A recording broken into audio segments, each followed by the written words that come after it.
김동환이라고 하는 살인자죠. 그냥 뭐 살인자라고 하겠습니다. 사람을 죽였으니까. 이 사람은 되게 나쁜 사람이라고 생각을 해요. 왜 나쁜 사람이라고 생각을 하느냐. 첫 번째, 사관학교 나왔잖아요. 공군사관학교 47기거든요. 공군사관학교 47기면은 몇 학번이냐? 95학번이란 이야기예요. 99년에 임관했습니다. 그러면 95년에 김동환은 대한민국이 김동환이라고 하는 학생을 1995년에 공군사관학교 생도로 받아준 거예요. 그래서 어떻게 했습니까? 김동환을 먹여주고 재워주고 가르쳐줬죠. 그리고 난 다음에 김동환이 1999년에 임관했습니다. 장교로 임관해가지고 대한민국 장교로 만들어주고 전역은 5년 만에 전역을 했는데, 왜냐하면은 이게 제가 5년 지나면은 전역할 수 있는 권리가 있는 것처럼 제가 알고 있었는데 그건 아니더라고요. 5년이 지나면은 제가 전역하겠습니다라고 신청할 수 있는 권한은 있는 것 같아요. 그래서 전역하겠습니다라고 신청을 했겠죠. 거기서 안 돼, 너 그냥 더 군인해. 그러면은 미니멈 10년까지는 했어야 될 거예요. 그 다음에 만약에 김동환은 왜 공군사관학교를 갔겠습니까? 파일럿가 되고 싶어서 갔겠지. 그런데 파일럿가 안 됐단 말이에요. 그러니까 군을 갔다가 빨리 떠났겠지. 그런데 만약에 김동환이 자기가 원했던 그 전투기 조종사가 됐다라고 하면 군복무 기간은 훨씬 더 늘어났었을 겁니다. 왜냐하면 그만큼 뭐 국가가 그 파일럿한테 지원하고 뭐 이렇게 쏟아부은 게 많으니까 그 역할을 다 하라는 이야기지. 어쨌든 이 김동환은 1976년에 태어나서 1995년에 공군사관학교 47기로 입교해가지고 그래서 1999년에 그 장교로 공군 소위로 임관을 했는데 병과는 어디였느냐? 정보였어요. 정보. 그래서 이게 정보가 통신이냐 정보냐 뭐 그런 이야기가 많이 있었는데 지금 나오는 거 보니까 정보로 나오는 것 같아요. 정보하고 통신은 완전히 다른 거 아니겠습니까? 통신은 엔지니어 같은 무슨 이렇게 뭐 휴대폰 같은 거, 뭐 휴대폰은 아니겠지만 그게 통신일 거고, C4I 같은 거 하는 게 그게 통신일 거고, 정보는 그 정보를 수집하는 거 아니겠습니까? 뭐 북한이나 뭐 이렇게 뭐 그런 게 그게 이제 정보사령부가 있지 않습니까? 그래가지고 정보사령관이 뭐 문 누구였나? 뭐 제가 기억도 안 나네. 그 어디죠? 64 50기 무슨 문장군 투스타 지금 깜빵 가 있나 모르겠습니다. 어쨌든 김동환이가 1999년에 정보 장교로 임관하고, 그런데 본인이 원했던 것은 파일럿이었던 느낌이 드니까, 그러니까 나 뭐 군생활 이제 안 해. 나 삐졌어. 그래가지고 대위로 전역을 한 거죠. 그리고 난 다음에 군 복무를 마치고 대위로 전역한 지 15년 만에 그 김동환이 뭐가 되느냐? 그 부기장이 되는 겁니다. 항공사에 들어가가지고 입사해가지고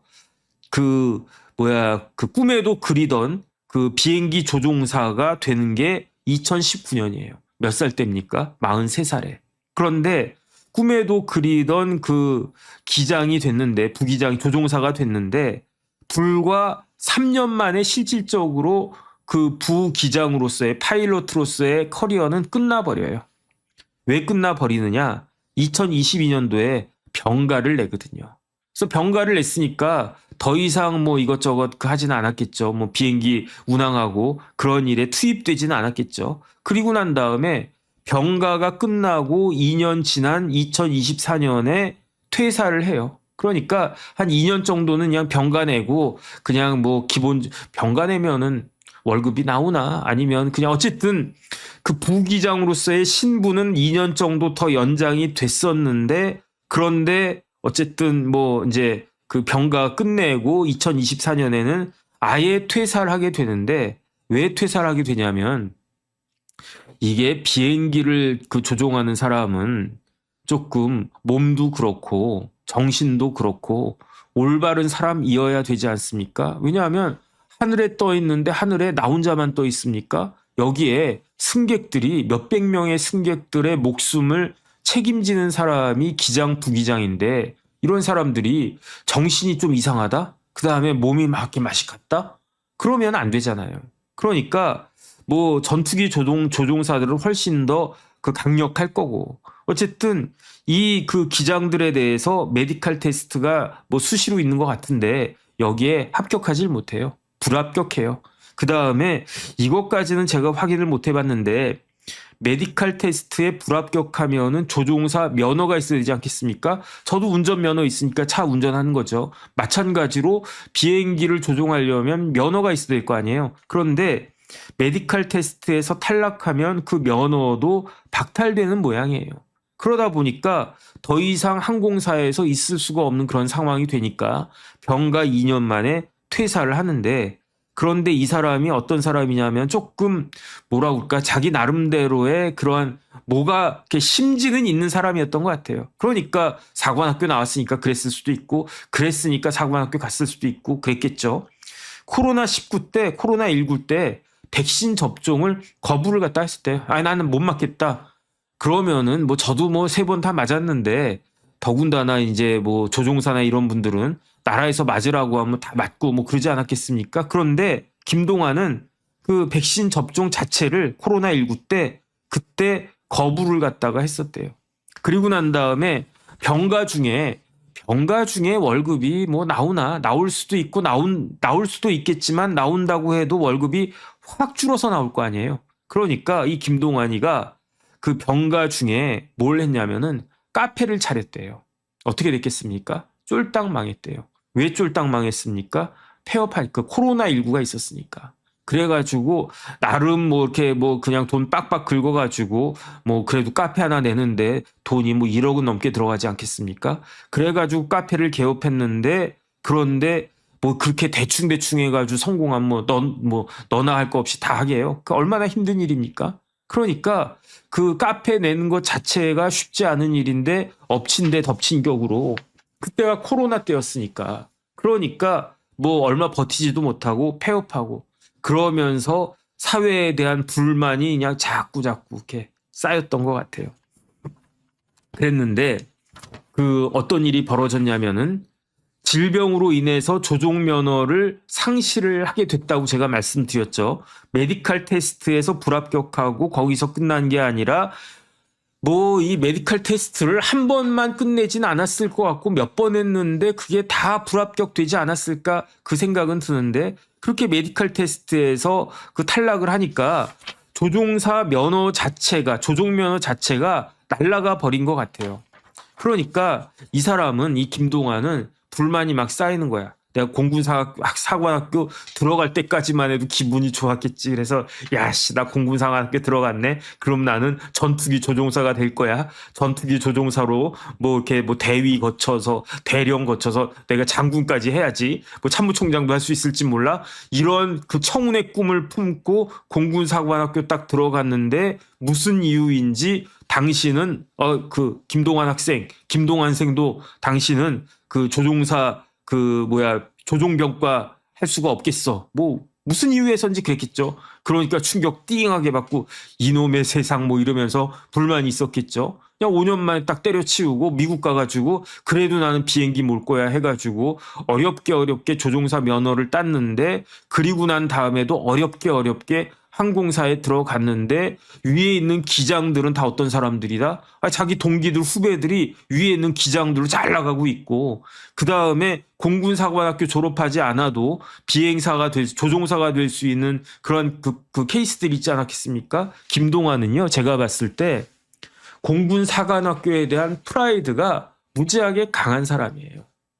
그러니까 처음에 뭐라고 그랬습니까? 공군사관학교가 똘똘 뭉쳐가지고 나를 갖다가 뭐 이렇게 했다? 그 이야기하는 것 자체가 내가 공사 출신이다라고 한 것에 대한 프라이드가 무지하게 강한 사람이라고 저는 생각이 들거든요. 그런데 조종사 사회에서는 조종병과가 아니었으니까 조종병과라고 하겠죠. 그러니까 공사는 나왔는데 공사가 아닌 것 같이 느껴지는 거야.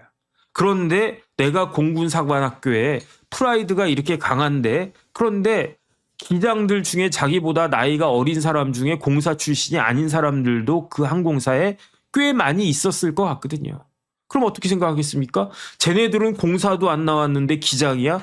나보다도 어린데 기장이야? 나는 뭐야, 나는? 이 나이 먹어가지고 40 넘어가지고 이제 초임 기장이야? 뭐 이래 세상이? 이런 생각하지 않았겠습니까? 그러면서 몸이 진짜로 안 좋았는지 뭐 안 좋아지게 됐는지 그건 모르겠는데 그런 와중에 몸도 안 좋아졌어. 막 코로나인데 나보고 막 주사 맞으래. 싫어 싫어 싫어. 그러면 어떻게 하겠습니까? 그 병가라도 내야지. 아니면은 그 회사에서 항공사에서 그 김동완 씨 좀 이렇게 몸 좀 추스리고 오세요. 뭐 이랬을 수도 있고 먹고 살려고 카페를 갔다가 그냥 뭐 모은 돈 뭐 얼마 되지도 않은 거 그냥 빡빡 긁어가지고 카페를 갖다 쫙 차렸는데 그 손님은 없고 버티지 못하고 폐업했어. 불만이 이만큼 딱 있었는데 거기에다가 2024년에 메디칼 테스트를 받았는데 아예 그냥 탈락이야. 그 과정에서 어떤 일이 벌어졌습니까? 내가 어렵게 딴 조종사 면허, 조종면허가 날라갔어. 뭐 이래 세상이? 그런데 결정적으로 어떤 일이 있었냐면은 조종사 공제회라고 하는 게 있대요. 조종사 단체 공제회인지 조종사 공제회인지 이런 공제회가 있는데 공제회라고 하는 게 뭐겠습니까? 조종사 공제회라고 하는 것은 조종사들이 어려운 일에 처해졌을 때 십시일반 돈 모은 거 가지고 어려움에 처한 사람들 이렇게 그 돈 주는 게 그게 공제회잖아요. 그래서 이 사람이 이 김동완이가 돈도 없었을 거예요. 카페에서 다 날려먹었으니까. 질병으로 인한 조종면허 상실 상조금이라고 하는 게 있대요. 상조금이 있는데 공제회에 조종사 공제회에 그 조종사 공제회로부터 받을 수 있는 돈이 상조금인데 어떤 경우에 상조금을 받을 수 있느냐? 질병으로 인해서 조종면허를 상실하게 되면은 상조금을 받을 수가 있대요. 근데 김동완이가 얼마 했습니까? 조종사 역할 얼마 했습니까? 2019년에 입사했으니까 조종사 끼켜봤자 3년밖에 더 했겠습니까? 한 10년, 20년 막 이렇게 했으면 상조금이 꽤 됐겠지. 그냥 여유가 있었겠지. 3년 해놓고 무슨 상조금을 많이 바랬겠습니까? 근데 이 사람은 상조금을 많이 바랬던 것 같아요. 예컨대 그래도 내가 조종사 출신인데 상조금이 최소한 1억은 나오겠지. 뭐 이렇게 생각했을 수도 있었을 거예요. 그런데 그 상조회에서 그 김동완 씨 그 지금 상조금 계산된 건 이겁니다라고 딱 내세운 걸 갖다 보니까 마지막으로 열 받은 거야.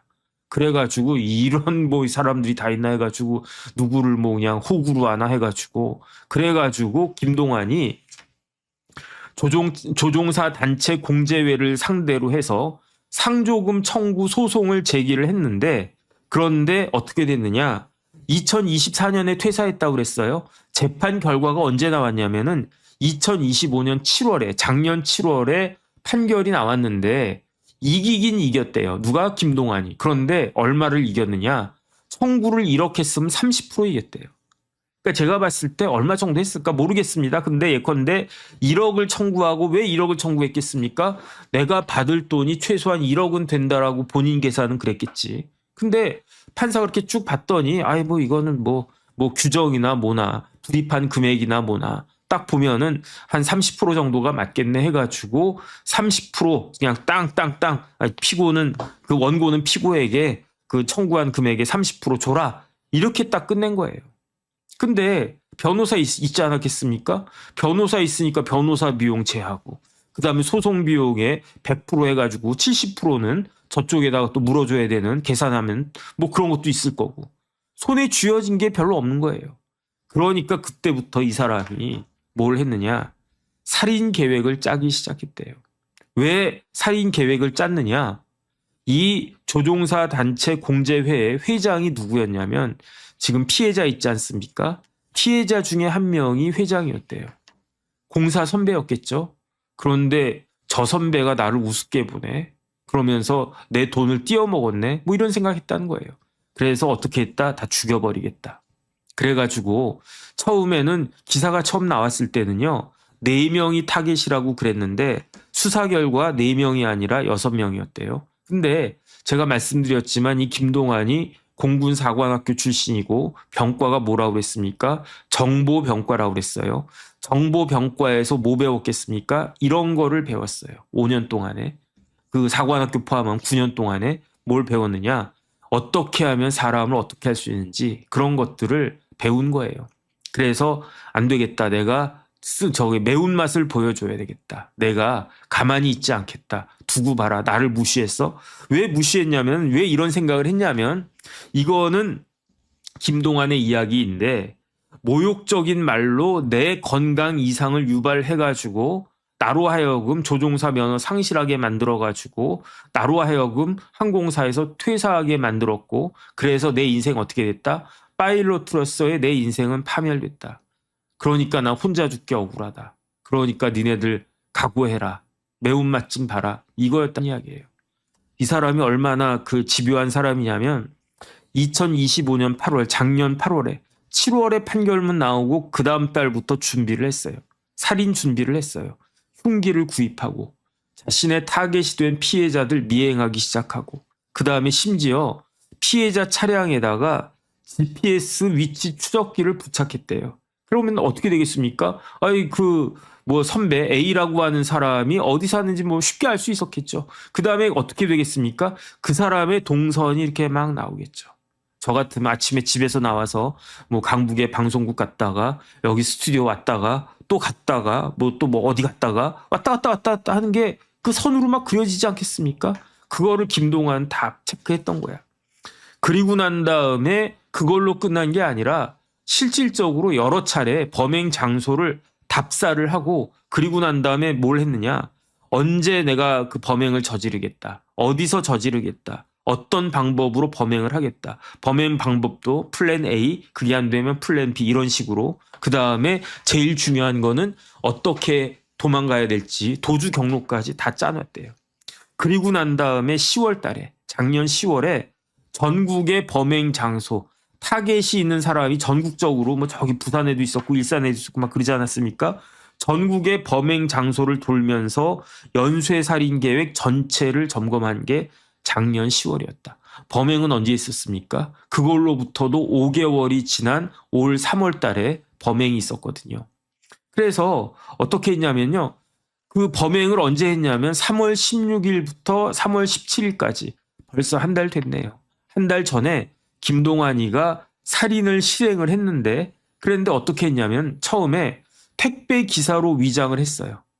새벽에 택배 기사로 위장해서 아파트에 딱 들어가고, 그리고 난 다음에 범행을 저지르고, 그리고 난 다음에 어떻게 했습니까? 옷을 갈아입었어요. 환복한 다음에, 그 다음에 어떻게 했느냐? 자기 자가용이나 렌트카 이용해가지고 범행 장소를 뜬 게 아니라 대중교통을 이용했어요.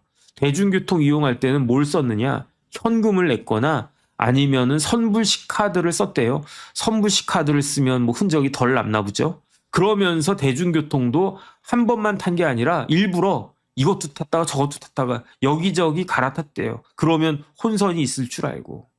그런데 어떻게 됐습니까? 뭐 그리고 난 다음에 하루도 안 돼가지고 그래가지고 잡혔죠. 그래서 왜 오늘 이런 말씀을 드리느냐? 3월 20일에 3월 16일 17일에 범행을 저지르고 3월 20일에 구속되고 3월 24일에 신상 공개가 되고, 그리고 4월 14일 어제 기소가 됐던 겁니다. 기소가 됐는데 그 죄명은 살인미수, 살인예비, 그리고 정보통신망법 위반. 근데 저 김동완이가 그 구속될 때 그 사람이 뭐라고 그랬습니까? 구속될 땐가 아니면 영장실질심사할 땐가 그때 뭐라고 이야기했느냐? 휴브리스 막 이랬어요. 휴브리스. 그리고 미트 네메시스 이런 이야기를 했어요. 그러니까 김동완이 좀 독특한 사람이긴 한 것 같아요. 그러니까 머리가 좋으니까 공군사관학교 갔겠지. 그러면서 또 이것저것 많이 찾아봤겠지. 휴브리스가 뭐냐면요. 신성모독이 휴브리스예요. 신성모독을, 휴브리스는 신성모독. 신성모독할 정도로 사람이 어떻다? 교만하다. 교만하면 어떻게 된다? 그러면은 매운맛을 볼 것이다. 그게 뭡니까? 그게 네메시스예요. 미트, 만나다. 뭘 만나게 될 것이냐? 네메시스다. 그래서 그때 저도 이거 가지고 그때 3월 뭐 며칠 날 이렇게 방송했던 기억이 나는데, 휴브리스 네메시스 뭐 그랬었단 말이죠. 그런데 이게 무슨 말이냐면 휴브리스는 미트 네메시스 할 것이다. 그 이야기거든요. 교만하면 마음이 하늘 끝까지 높아지면 그러면은 쓴맛을 만나게 될 것이다. 휴브리스 미트 네메시스. 그게 아닌가 그 생각이 드는데, 그래가지고 제가 뭐 휴브리스가 뭔지 네메시스가 뭔지 뭐 잘 알겠습니까? 그래서 저도 찾아봤더니 그렇단 이야기예요. 원래 휴브리스의 뜻은 신성모독이고, 신성모독이라고 하는 것은 지극히 극도의 교만이 신성모독 아니겠습니까? 그런데 이 휴브리스를 제일 명확하게 보여주는 게 뭐냐? 성경에 나와 있어요. 성경에 보면은 다니엘이라고 있지 않습니까? 다니엘서가 있는데 다니엘서를 보면 다니엘이 이렇게 막 미래를 이렇게 뭐 예언할 줄 아는 뭐 그런 사람인데, 다니엘 때 그때 그 바벨론이면 지금 이라크 같은 데가 바벨론이 있죠. 그 다음에 페르시아가 이란일 거고, 바벨론의 황제가 누구였느냐? 바벨론의 왕이 누구였느냐? 느부갓네살이라고 한 사람이 왕이었거든요. 그런데 이 느부갓네살이 보니까 내가 해놓은 게 어마어마하게 대단해. 예컨대 내가 이재용이야. 재산 막 세봤더니 40조야. 어우, 얼마나 뿌듯하겠습니까? 느부갓네살이 보니까 내가 이룬 그 뭐 왕국이, 임페리얼이, 제국이 어마어마한 거야. 그러면서 내가 내 능력과 내 권세로 바벨론을 건설했구나. 그랬더니 하늘에서 뭐라고 이야기했느냐? 웃기고 있네. 까불지 마라. 그러면서 너의 재위는 떠났다라고 하니까, 그리고 난 다음에 느부갓네살이 어떻게 됐느냐? 정신이 나가버린 거예요. 그래가지고 느부갓네살이, 황제였던 느부갓네살이 어떻게 됐느냐? 그 성경에 보면 소처럼 풀을 뜯어먹으며 몸은 하늘 이슬에 젖고, 그 이야기는 뭡니까? 그 노숙했다는 이야기죠. 들판에서 그냥 아무것도 없이, 이불도 없이 그냥 잤다는 이야기예요. 그러니까 몸이 하늘 이슬에 젖고, 머리털은 어떻게 됐느냐? 독수리 털같이 그냥 뻣뻣하게 머리 감지도 못하고 깎지도 못하고. 그 다음에 손톱은 어떻습니까? 손톱도 깎아야 되잖아요. 손톱을 못 깎아. 그럼 어떻게 됩니까? 손톱이 긴 사람 막 이만큼 길더라. 그다음 머리도 긴 사람 뭐 엄청나게 길잖아요. 일국의 황제였던 느부갓네살이 그랬단 이야기예요. 머리털은 독수리털 같이 되고 손톱은 새 발톱까지 되고. 그래서 내가 이런 사람이었구나, 이런 존재였구나라고 하는 걸 딱 깨달으니까, 그러니까 하나님이 다시 바벨론의 황제로 그 딱 앉혀주셨다. 뭐 그런 내용이 다니엘이라고 하는 구약 성경에 쭉 나와 있는데, 이것이 보여준 건 뭐냐? 교만하면 하나님이 낮추신다. 이게 그 휴브리스의 그거 아닌가? 어쨌든 그런 생각이 듭니다. 네메시스는 뭐냐? 네메시스는요, 복수의 여신이에요. 복수의 여신. 그런데 그냥 무조건 너 그제 마음에 안 들어. 그러니까 너 한번 맛 좀 봐라. 응? 너 왜 그딴 식으로 생겼어? 너 왜 맨날 그 뭐 찐빵같이 생겼어? 왜 맨날 뭐 맘모스빵만 먹고 찐빵같이 됐어? 그러니까 맛 좀 봐라. 이게 아니고, 네메시스는요 뭐냐면은 인과응보예요. 인과응보. 그러니까 저는 휴브리스 미트 네메시스, 이 김동완의 말이 결국은 자기를 향한 말 아닌가 그 생각이 듭니다. 자기를 향한 말이 아닌가. 자기가 나는 이런 사람이어야 돼. 내가 지금쯤이면 진짜 장군 돼가지고 전투기를 갖다가 막 최신 전투기를 몰고 그래야 될 사람이 나 김동완인데, 내가 지금 지방 항공사에 부기장도 하다가 그것도 잘려? 면허까지 날라가? 어떻게 얻은 건데? 이러면서 마음이, 오히려 이게 더 마음이 높아진 거 아니겠습니까? 그걸 갖다가 주체를 못한 거 아니겠습니까? 그러면서 자기가 잘못한 거를 엉뚱한 사람에게 그 책임을 전가해가지고 내가 복수하고 말 거야. 어떻게 됩니까? 이게 네메시스라고 하는 건요, 인과응보라고 그랬잖아요. 자기가 뿌린 거 자기가 거둔다. 그게 네메시스 아니겠습니까? 그래가지고 김동완은 이제 나이가 50살인데 생일이요, 몇 월 며칠 생이냐? 4월 26일 생일이에요. 신상공개 때 생년월일 다 나오거든요. 76년 4월 26일. 오늘이 2026년 4월 16일. 열흘 뒤면 50회 생일이에요. 징역 몇 년 나오겠습니까? 무기징역 나오지 않을까요? 제가 봤을 때는 무기징역이나 최소한 20년 이상의 그런 징역 나올 거예요. 왜 그러한 그 징역을 받게 됐습니까? 그게 네메시스란 이야기예요. 그런데 제가 이야기를 들어보니까 그 피해를 입으신 피해자 중에 돌아가신 분이 굉장히 가정적이고 되게 좋은 분이었다, 훌륭한 분이었다, 뭐 그런 이야기를 어디서 들었던 것 같습니다.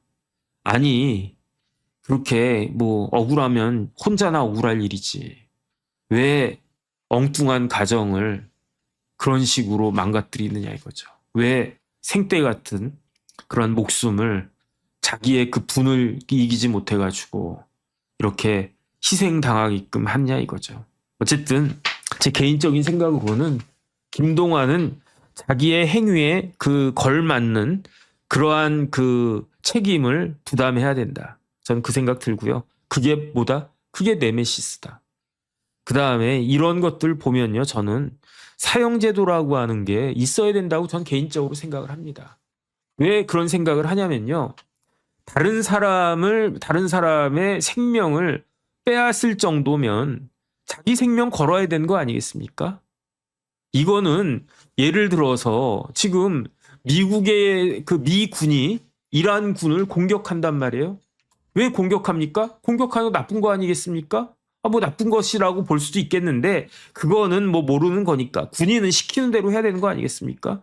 그런데 내가 군인인데 박이지만 군인인데 미군이라고 쳐요. 이란에 딱 들어갔어요. 그럼 어떻게 되겠습니까? 이란 군을 어쨌든 사살해야 될 수밖에 없는 그런 상황에 있지 않겠습니까? 그게 어떻게 정당화되겠습니까? 그게 정당화되는 건요. 딱 하나예요. 내가 너를 죽일 수 있는 거는 내 목숨을 걸었기 때문이다. 너도 나 죽일 거 아니냐.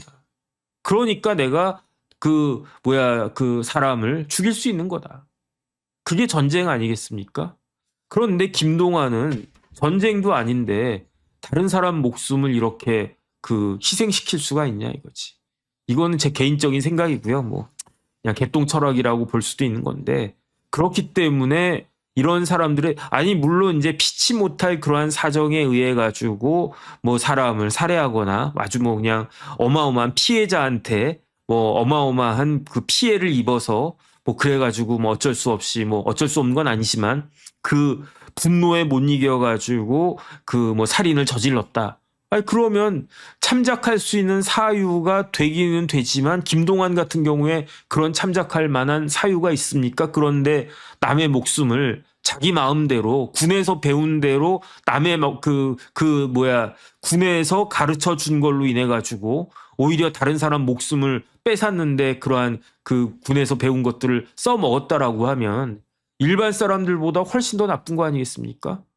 다른 사람을 죽였으면 자기도 거기에 따라서 자기 목숨 내놓을 각오는 있었어야 되는 거 아닌가. 아무리 뭐 범죄자라고 하더라도 개인적으로 그런 생각이 듭니다. 물론 우리나라는 그 김대중 대통령님 때부터 실질적으로는 사형제 폐지 국가인데 제 개인적인 생각으로는 그런 부분들에 대해서 굉장히 유감이 있다 이런 말씀을 그냥 뭐 드리는데 뭐 제가 이야기하는 게 무슨 의미가 있겠는가 그 생각은 들고요. 제가 말씀드리는 게 뭐 얼마나 큰 뭐 그게 있겠는가 그런 생각은 듭니다. 네. 그 오늘도 잘 들어주셔서 감사드리고요. 저는 이제 벌써 오늘이 목요일이니까 내일이면 금요일 되겠습니다. 시간 또 잘 가고 있는데 어쨌든 그 오늘 하루도 오늘 오후도 유익한 시간이 되시길 바라겠습니다. 저는 내일 다시 찾아뵐 수 있도록 그렇게 하겠습니다. 네, 고맙습니다.